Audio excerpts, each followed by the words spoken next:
En el bloque pasado hablamos del conflicto en Medio Oriente, de la guerra en Ucrania, y en este quisiera comenzar en Azerbaiyán, dado que la cumbre climática COP29 finalmente alcanzó un acuerdo in extremis tras varios días de tensiones y a pesar del descontento de varios países en desarrollo. Las potencias occidentales acordaron destinar 300.000 millones de dólares anuales para ayudar al grupo de países menos adelantados a financiar las medidas necesarias para detener el cambio climático. El acuerdo fue aprobado por casi 200 países, pero hubo muchas críticas de quienes pretendían un aporte mínimo de 500.000 millones de dólares, teniendo en cuenta que los ricos son los mayores contaminantes. Y algunos, como Cuba, Bolivia o Nigeria, calificaron el acuerdo como un insulto y afirmaron que era insuficiente y llegaba tarde. Mientras la ministra de Finanzas de la India, Chandni Raina, afirmó que el documento era una ilusión óptica que no abordaba la enormidad del desafío que afrontaban y que revelaba un desgaste de la confianza y de la colaboración. No obstante, se vieron obligados a aceptarlo para que la cumbre no fracasara por completo. En un primer momento, Estados Unidos, la Unión Europea y Japón habían propuesto destinar 250.000 millones de dólares por año hasta el 2035, lo que fue calificado como una broma, y la tensión hizo que el enviado de Estados Unidos para el clima, John Podesta, tuviera que salir de la sala en medio de empujones. A su vez, los expertos, como el director del Foro Internacional sobre la Globalización, Víctor Menotti, reconoció que con Donald Trump en la Casa Blanca sería todavía peor, pero que la postura de Biden era igual de vergonzosa. Por su parte, los países en desarrollo celebraron el acuerdo final como algo histórico.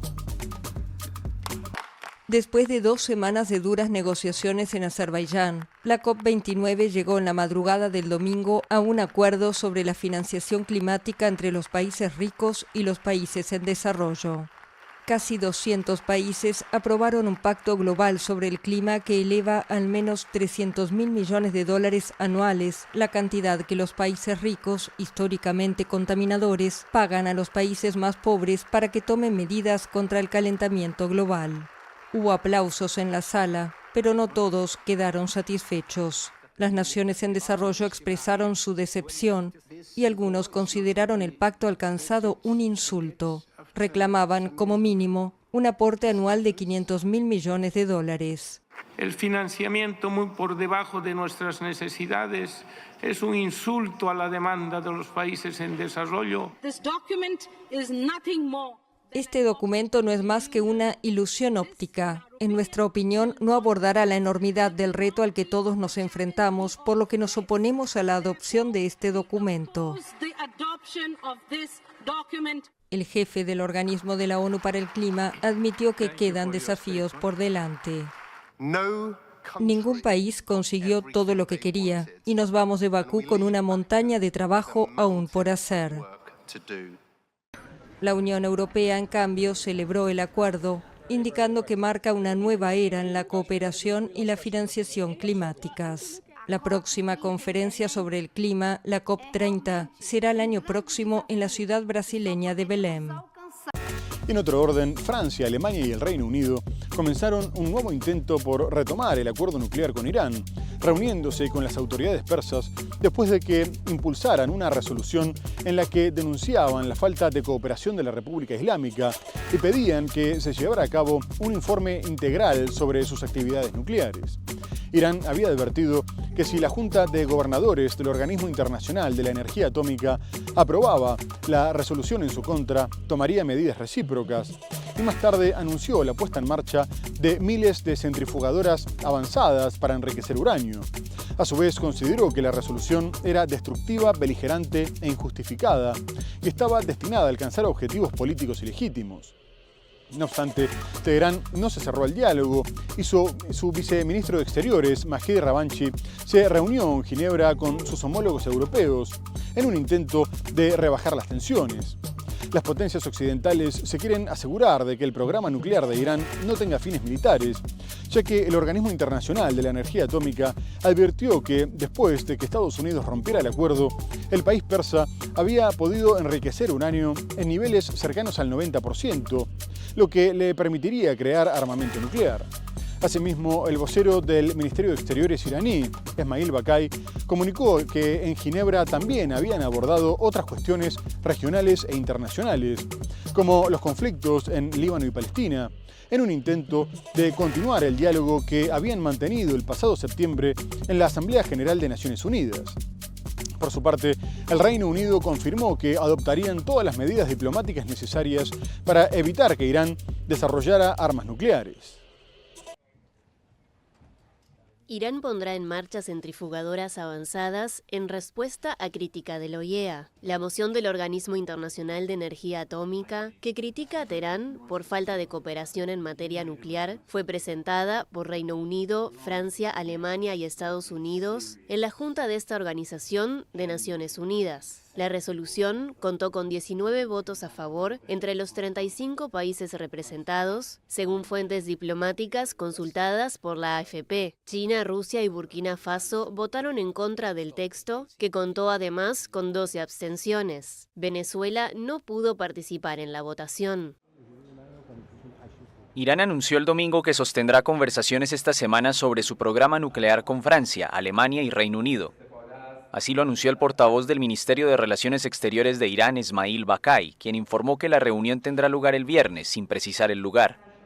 Estos tres países europeos, aliados con Estados Unidos, impulsaron esta semana una resolución para condenar la falta de cooperación de Irán sobre su programa nuclear.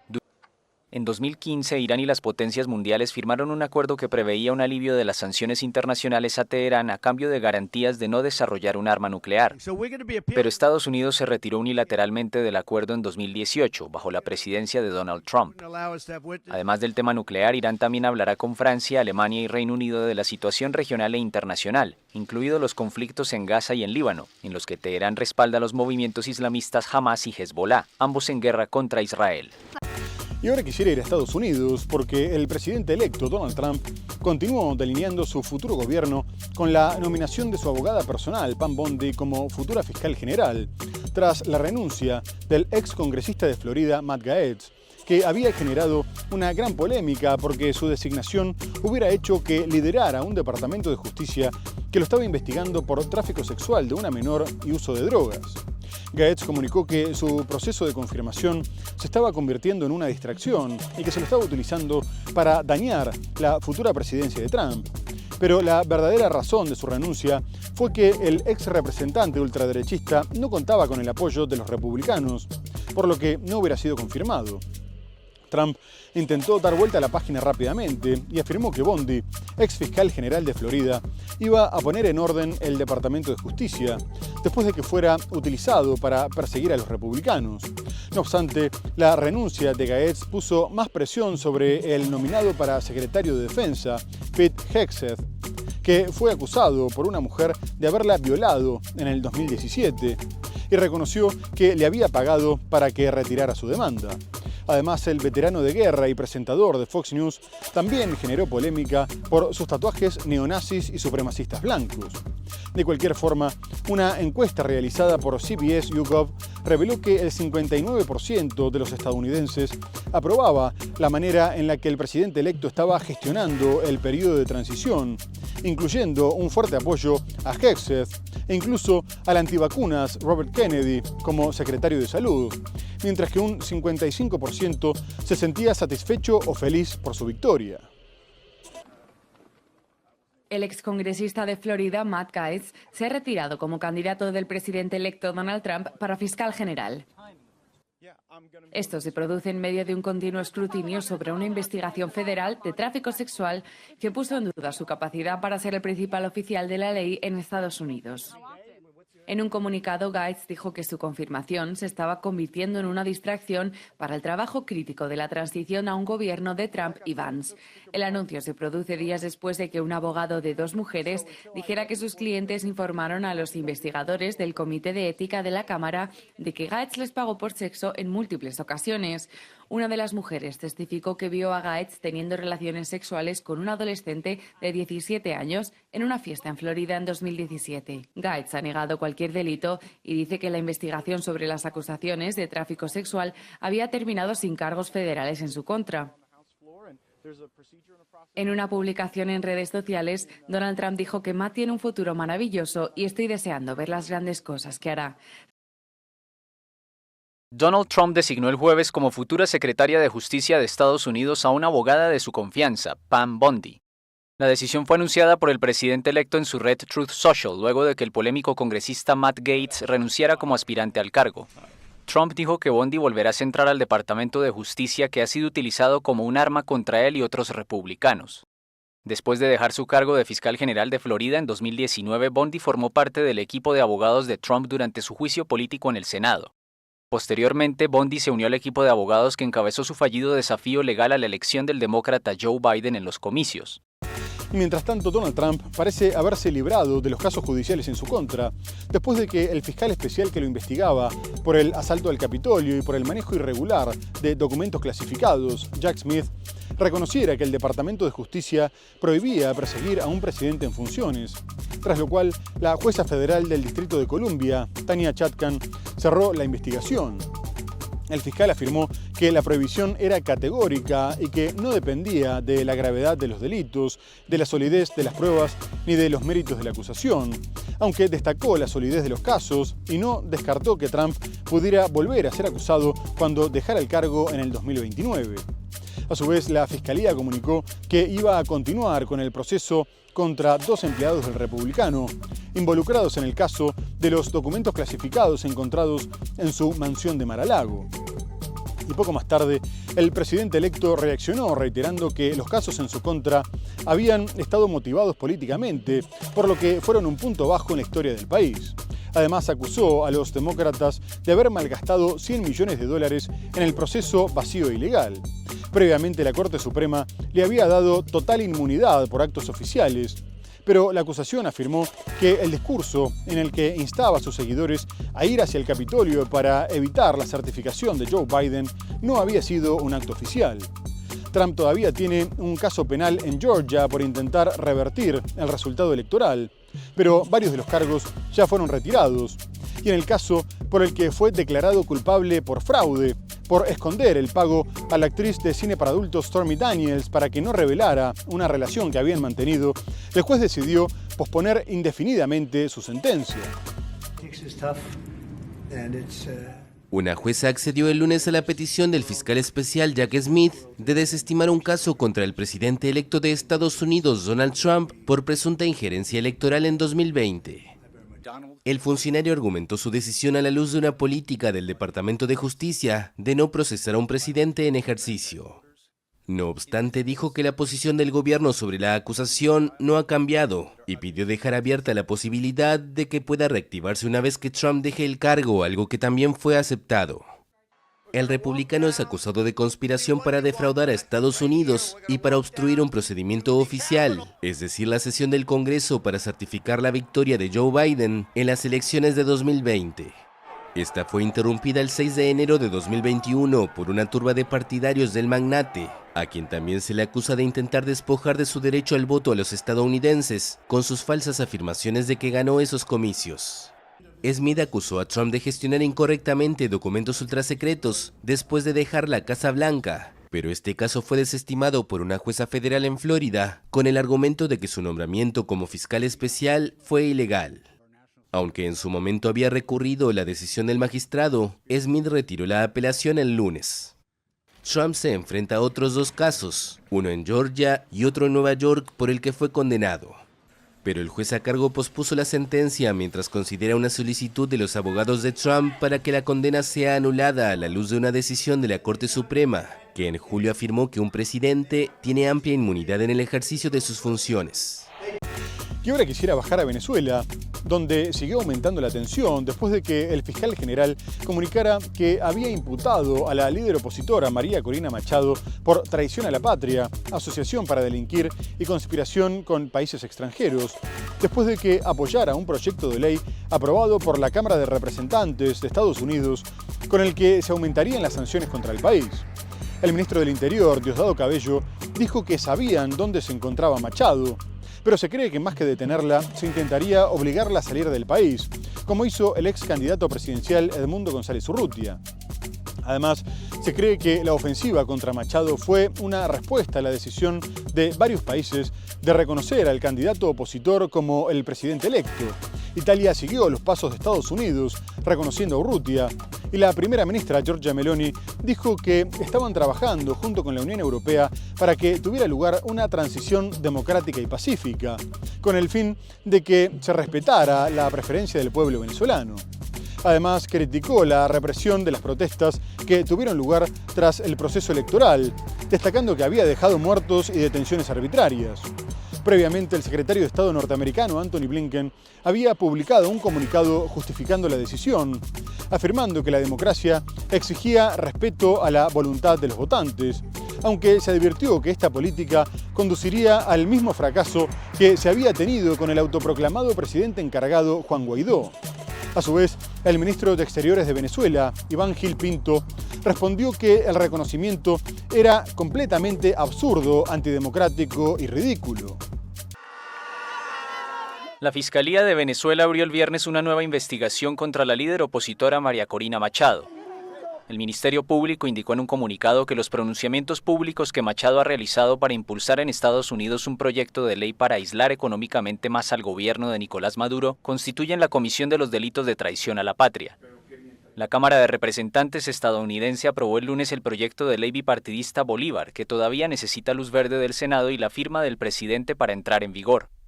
Este proyecto prohíbe firmar contratos con personas que realicen negocios con el gobierno de Maduro o con cualquier otro no reconocido como legítimo por Estados Unidos. Caracas tacha este proyecto de ataque criminal ya que considera que viola la Carta de las Naciones Unidas y se suma a las más de 930 medidas coercitivas unilaterales y extraterritoriales. En respuesta a la medida de Washington, el Parlamento venezolano aprobó el jueves la Ley Orgánica Libertador Simón Bolívar contra el bloqueo imperialista, que plantea la inhabilitación para ejercer cargos públicos a los venezolanos que respalden sanciones estadounidenses. Haga justicia. El Ministerio Público también investiga a Machado por la publicación en un sitio web del 80% de las actas electorales, prueba, según la oposición, de que Edmundo González Urrutia ganó los comicios presidenciales. Machado, en la clandestinidad luego de denunciar fraude en las elecciones presidenciales del 28 de julio, también es investigada por instigación a la insurrección a la Fuerza Armada, luego de que Maduro fuera proclamado para un tercer mandato consecutivo. El Consejo Nacional Electoral no ha publicado aún las actas del escrutinio de los comicios, tal y como exige la ley, por un presunto hackeo del sistema informático. Y ahora vamos a ir a Brasil, porque el futuro del expresidente Jair Bolsonaro es cada vez más incierto, después de que la Policía Federal comunicara que había finalizado su investigación sobre el intento de golpe de Estado a principios del 2023 y lo acusara directamente, junto a otras 36 personas, por abolición violenta del Estado Democrático de Derecho, golpe de Estado y organización criminal. Y la acusación contra el exmandatario tuvo lugar después de que fueran arrestados el exministro de Defensa, el general Walter Braga Neto, 3 coroneles y un policía, por planificar el asesinato del presidente Luis Ignacio Lula da Silva, de su vicepresidente Geraldo Alckmin y del presidente del Tribunal Supremo Electoral, Alexandre de Moraes, mientras que la policía asegura que Bolsonaro estaba totalmente al tanto del plan.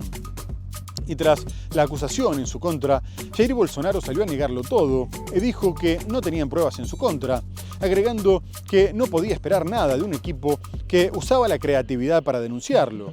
No obstante, los generales del Ejército y de la Fuerza Aérea declararon que Bolsonaro los había intentado reclutar para que impidieran la asunción de Lula.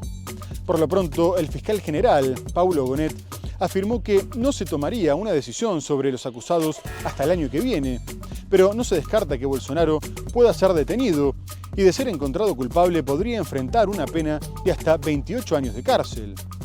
A su vez, el fiscal dijo que iba a analizar el caso junto a los otros 2 que afronta el expresidente por el fraude de la tarjeta de vacunación contra el COVID y las joyas que recibió como regalo de Arabia Saudita, sustraídas del depósito presidencial, porque quería ver la película completa.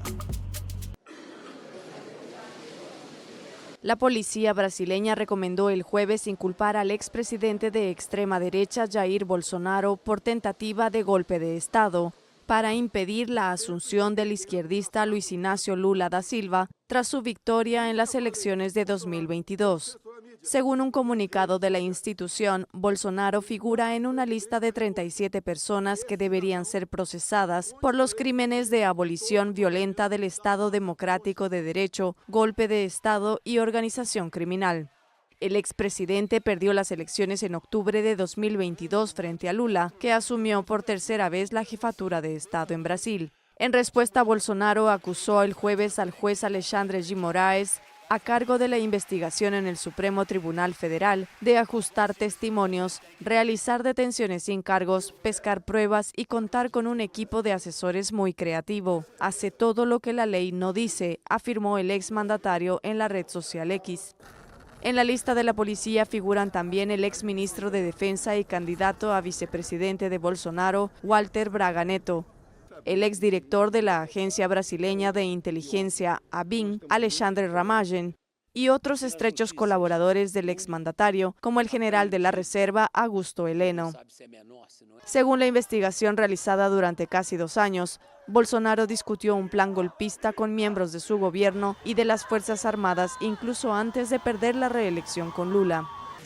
Y vamos a terminar en Uruguay, porque el izquierdista Frente Amplio va a volver al Ejecutivo tras la victoria en el balotaje de su candidato, Yamandu Orsi, que consiguió casi el 50% de los votos, frente al conservador Álvaro Delgado, que quedó unos 4 puntos por detrás, a pesar de que el Partido Blanco recibió el apoyo de los colorados. A Delgado no le alcanzó con la unión de las dos fuerzas tradicionales del país y tampoco la importante imagen positiva con la que se va el actual mandatario, Luis Lacalle Pou. La diferencia fue incluso mayor de lo que se esperaba, por lo que los frente amplistas salieron a festejar apenas se conocieron las encuestas a boca de urna. Y poco después, Delgado reconoció la derrota, declarando que felicitaban al ganador con tristeza pero sin complejo de culpa, mientras que el presidente saliente se puso las órdenes para comenzar la transición de inmediato. Por su parte, Orsi, un profesor de historia de 57 años, prometió que sería el presidente del crecimiento nacional y que estaba comprometido con el trabajo y el diálogo. Y su compañera de fórmula, Carolina Cose, que compitió con él en las internas del partido, afirmó que iban a construir un rumbo progresista, pero siempre defendiendo los intereses del país.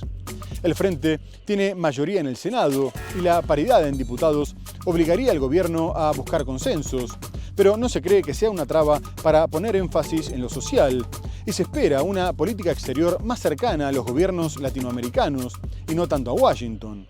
Por último, se destacó una participación de casi el 89% del padrón. Yamandu Orsi, ganador de las elecciones presidenciales en Uruguay, será el encargado de devolver a la izquierda al poder en el país sudamericano. Bajo el ala del popular exmandatario José Pepe Mujica, este profesor de historia de 57 años, que fue 2 veces intendente del departamento más populoso del país después de Montevideo, venció en balotaje al candidato de la coalición oficialista de centro-derecha, Álvaro Delgado. Con la victoria de Orsi, el Frente Amplio regresará el próximo 1 de marzo al sillón presidencial que perdió en 2020 tras gobernar 15 años. Mujica, referente de la izquierda y que presidió Uruguay de 2010 a 2015, lo impulsó como su heredero político, destacando sus dotes de negociador y asegurando que comprende el país urbano y el país rural. De perfil moderado y estilo campechano, Orsi es, como Mujica, descendiente de españoles e italianos, arraigado a la tierra, educado en la escuela pública y comprometido con la igualdad, el ADN de la idiosincrasia uruguaya. Nació en una zona rural, en una casa sin luz eléctrica, y creció en la pequeña ciudad de Canelones. De joven trabajó en el almacén de sus padres y también fue monaguillo de la Iglesia Católica y bailarín de folclore. En 1989 se sumó al movimiento de participación popular fundado por Mujica. En 1991 se graduó de profesor de historia y enseñó en liceos del interior hasta 2005, cuando inició su trayectoria en el gobierno de Canelones, primero como secretario general de la comuna durante casi una década y luego como intendente por 2 periodos. Muy bien amigos, se nos ha terminado el programa. Hemos hablado del conflicto en Medio Oriente, con el alto al fuego entre Israel y Hezbollah y las reacciones a la orden de detención contra el mandatario israelí Benjamin Netanyahu. Abordamos otras cuestiones como la guerra en Ucrania, la cancelación de los juicios contra Donald Trump. Pero lo tenemos que dejar hasta el próximo programa para seguir analizando la actualidad internacional por Mundo Ejecutivo. Muchas gracias por habernos acompañado y hasta entonces.